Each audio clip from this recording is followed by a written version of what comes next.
Friends কি খবৰ তোমালোকৰ? আজি মানে মই যিখন ফিল্ডত প্ৰেক্টিছ কৰোঁ সেইখন ফিল্ড দেখাম তোমালোকক। ফুলপাহ মৰহি গৈছে।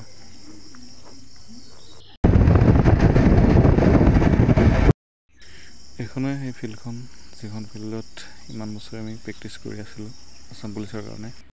এইখন ফিল্ডতে আমি প্ৰেক্টিছ কৰিছিলোঁ। উপায় নাই, এক্সাম দিব নাপালোঁ, মনটো বেয়া লাগিছে। তাতে ৰানিংটো ভালেই গৈছিলে, খালি লং জাম্পটোতহে অকণমান কমি আহিলে মাৰ্কটো। কাট অফ লিষ্টত নাহিলে। যি নহওক, বাকী বন্ধুবৰ্গখিনিয়ে এতিয়াতো পাবই নতুনকৈ চাকৰিখিনি। আমাৰ ফিল্ডৰ পৰাও বাৰু পাব কেইজনমানে। বাকী ফিল্ডখনকে চাব আহিলোঁ, কেনেকুৱানো হৈ আছে। মনত পৰে ফিল্ডখনৰ বহুত স্মৃতি আছে, স্মৃতিখিনি পাহৰিব নোৱাৰি। যেতিয়া ইণ্টাৰভিউটো নেমাৰোঁ বুলি ভাবোঁ, আকৌ মানে নমৰাকৈ থাকিব নোৱাৰোঁ, লাগিলে বেয়াই হওক।